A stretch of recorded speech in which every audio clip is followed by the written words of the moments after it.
Meus amigos, vocês já ouviram falar de demência senil?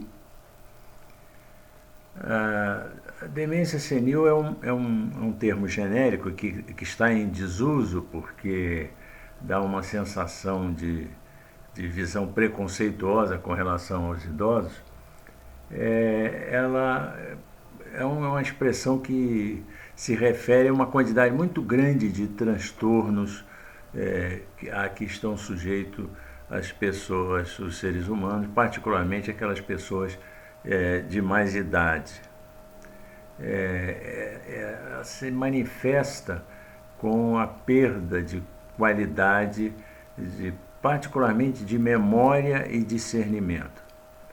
Conversando há poucos dias com um médico conhecido, ele se referiu à circunstância de que normalmente são várias as doenças que genericamente são chamadas de demência senil, mas tende, na maioria dos casos, a ser decorrência de uma redução da vascularização do cérebro. O sangue é o alimento dos neurônios. Aí, na medida em que eu não sou especialista, e me desculpem aqueles que possam conhecer melhor o tema por alguma impropriedade, mas genericamente fiquei com a sensação de que a redução da quantidade de sangue vascularizando o cérebro tende a produzir em alguns setores do cérebro, em cada caso, uma atrofia de neurônios, a redução da, da, da função do neurônio, né? Desse ou daquele setor do cérebro, trazendo basicamente consequências para a memória e o discernimento. Então, pessoas que sofrem de qualquer tipo de doença que possa ser enquadrável nessa visão de demência senil, que hoje em dia, inclusive pesquisando, vi que tem sido adotada a expressão transtorno neurocognitivo maior, é um nome mais chique, mais técnico para demência senil. Essas pessoas acabam, de alguma forma, manifestando algum tipo de comportamento inadequado no que diz respeito à memória e ao discernimento, né? À lógica cognitiva. Meu pai sofreu um processo semelhante em consequência de um tumor no cérebro que foi operado e gerou uma disfunção nessa direção. Isso há muitos anos atrás. E por que eu estou tocando nesse tema agora? Várias profissões exigem dos seus profissionais, várias atividades exigem dos profissionais que as conduzem exames médicos permanentes. Fica muito claro no caso, por exemplo, de pilotos de aeronaves comerciais, a necessidade que se submetam a exames periódicos, né? Não se pode admitir a possibilidade de que, por desleixo, se crie condições para que haja um acidente gravíssimo que põe em risco a vida de centenas de pessoas em razão de um problema qualquer do piloto. Por isso existe sempre a presença do copiloto. Alguns casos são muito históricos, são muito claros, né? Houve o caso já de um piloto que faleceu durante o voo, né? E se não existisse o copiloto ao lado, teríamos um acidente gravíssimo, né? Ele sofreu uma parada cardíaca e faleceu durante o voo. E a presença do copiloto evitou uma tragédia. Recentemente tivemos o problema de um piloto de uma empresa alemã com problemas psiquiátricos que propositalmente produziu um acidente gravíssimo com centenas de mortes. Então, os policiais militares, quando envolvidos em um evento mais grave, com perda de vida humana, normalmente são levados a fazer exames psicotécnicos. Militares das Forças Armadas têm que fazer exames físicos e médicos com bastante periodicidade, né? Com uma periodicidade curta. Então, são várias as categorias. Eu acredito que você que está assistindo esse vídeo deva ter conhecimento de outras categorias profissionais que são obrigadas, em razão das atividades que desenvolvem, a fazer exames de saúde periódicos.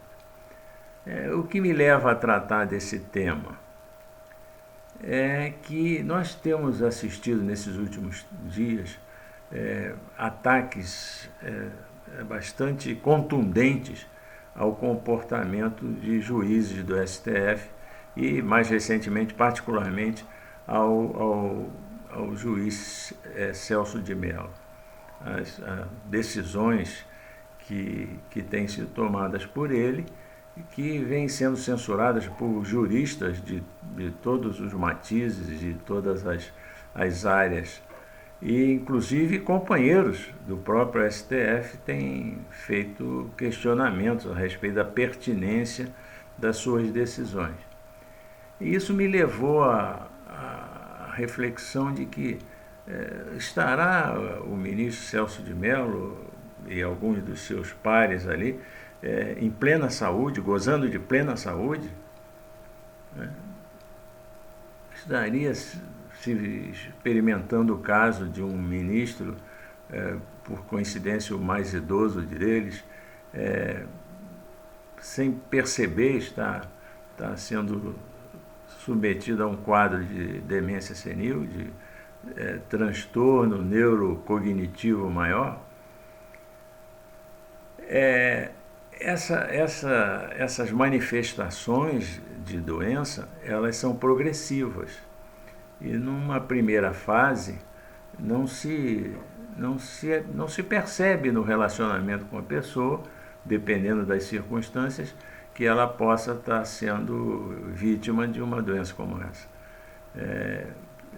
Experimentei essa experiência há uns anos atrás, convivendo com um senhor que parecia uma pessoa normal. E quando tomei conhecimento de que, olha, fulano está com Alzheimer, fiquei chocado. É claro que a demência senil tem várias origens, não necessariamente, única e exclusivamente o Alzheimer. Mas esse senhor, por algum tempo, conviveu conosco, né, de uma forma bastante normal. E quando me tomei conhecimento, olha, ele está com Alzheimer, fiquei chocado, porque não havia no relacionamento que se tinha, claro que relacionamento social, em circunstância de reuniões, de jantares beneficentes, não se percebia qualquer tipo de comportamento que pudesse sugerir que ele estava com problemas dessa ordem. Então, um médico me disse que existem 4 estágios, né? Foi catalogada a evolução da doença em 4 estágios. E até o segundo estágio não se percebe, a não ser as pessoas que estão num convívio mais imediato, que podem perceber alguma coisa estranha. Mas, então veja, o ministro está sendo alvo de ataques, de censuras, de questionamentos, e de repente é uma pessoa doente, né? E até talvez alvo de penalização, de pena de todos nós, né? E por que eu estou tocando nesse assunto? Porque me parece que os juízes do STF, se ainda a legislação não lhes impõe isso, deveriam fazer exames de sanidade mental periódicos, né? Por quê? Um juiz de primeira instância, de segunda instância, um juiz mesmo de um colegiado, se ele estiver sofrendo um problema dessa ordem e que não tenha sido percebido pelos seus pares, ele pode estar cometendo algum desatino, tomando decisões impróprias, mas a vítima, o cidadão comum vítima dessa impropriedade, ele tem outros espaços para recorrer, né? Num colegiado, se um tem um comportamento estranho, os outros podem corrigir as consequências desse comportamento estranho, de decisões inapropriadas. Mas no STF não.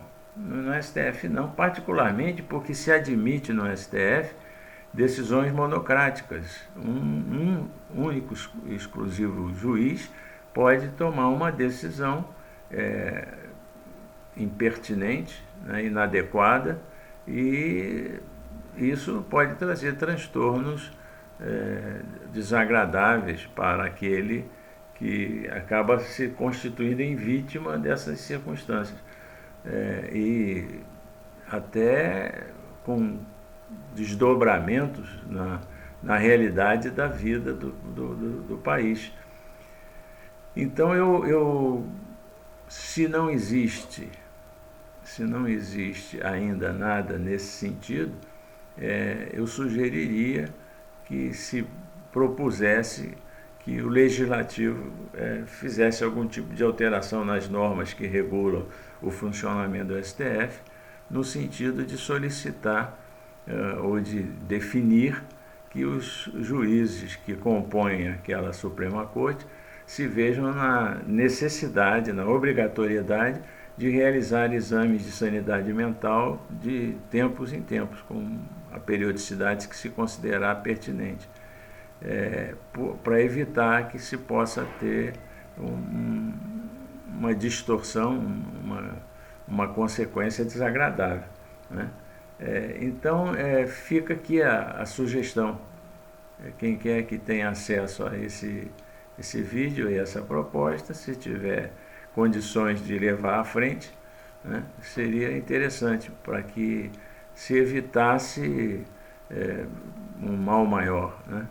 O juiz de uma Corte Suprema, última instância, precisa estar em plena saúde, particularmente saúde mental, para evitar que, por força de circunstâncias que de repente o próprio indivíduo não se conscientizou, não se apercebeu ainda, possa tomar decisões estapafúrdias e até podendo vir a ser alvo de achincalhamento, de deboche. É claro que nesse contexto atual veio à tona fatos de atitudes menos éticas do juiz Celso de Mello em momentos bastante anteriores, né? O Saulo Ramos, numa publicação, faz menção a um comportamento reprovável do juiz Celso de Mello muitos anos atrás, numa fase da vida dele que não seria provável que se levantasse a possibilidade de ser vítima de doenças, de demência senil. Mas, de qualquer maneira, esquecido esse lapso da vida dele, o fato das decisões que estão sendo tomadas recentemente me levaram a admitir essa possibilidade e levantar talvez a necessidade de que juízes do STF se vejam na contingência de realizar exames. São exames simples, são tomografias, ressonância magnética do cérebro, que permitirão avaliar o nível de oxigenação do cérebro e as condições de funcionamento do cérebro, com o objetivo de deixar absolutamente claro que não são vítimas de qualquer tipo de transtorno neurocognitivo que possa pôr em risco as decisões, o comportamento dele, né? Fica a minha sugestão para quem possa contribuir nessa direção. Um bom dia a todos.